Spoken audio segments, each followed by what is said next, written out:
Thanks be to God, indeed. There is a very old story. It's not my story, it's one I heard from the guy who heard from the guy. You know, it gets passed around by pastor types all the time. About a man who was a missionary into an area in rural Mexico. And he came to teach the people the good news of Jesus, who would provide for them what they needed and give new life and life abundant. And though this man was fluent in Spanish, he had found himself having a very, very difficult time getting across to these people the joy and the importance and the freedom that is present in the truth that Jesus is el pan de vida, the bread of life. That Jesus is theirs, that Jesus is their bread of life.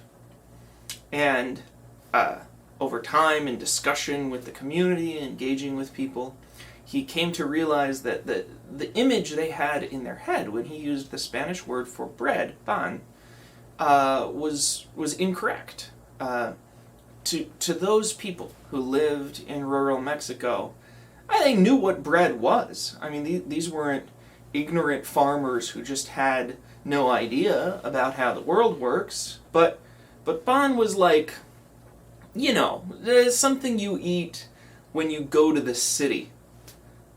It was gringo food. It was something that, you know, when you've got to travel in for supplies once a month, they're selling pan on the side of the road, loaves of wheat bread.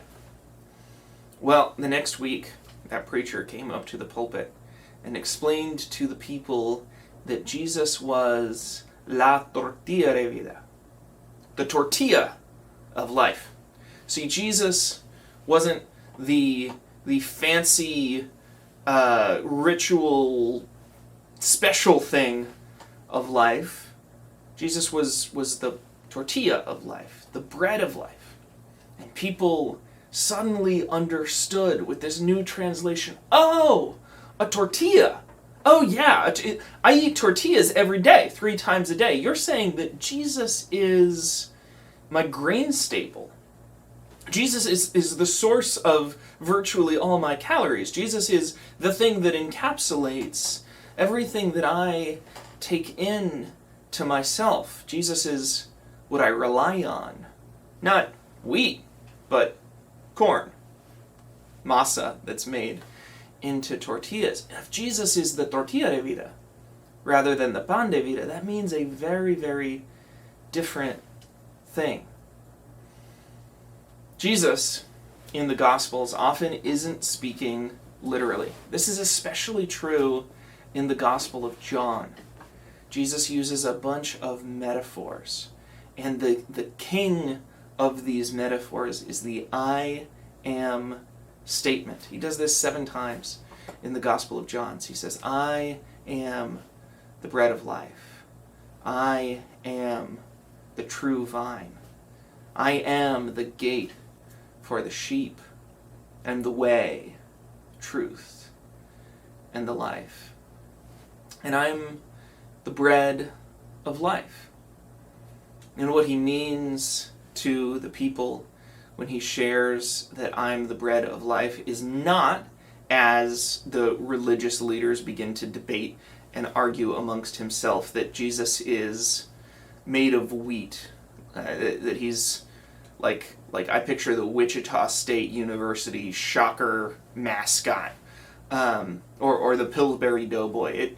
It's not that he is literally bread, but that the bread that came from heaven, the providence of God, has a name, and its name is Jesus.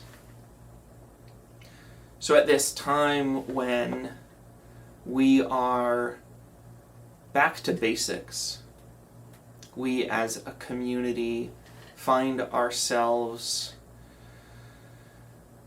forced to think again about the most essential truths of our lives, the most essential beliefs that we have and the very basic necessities, the things that we need, the essential services.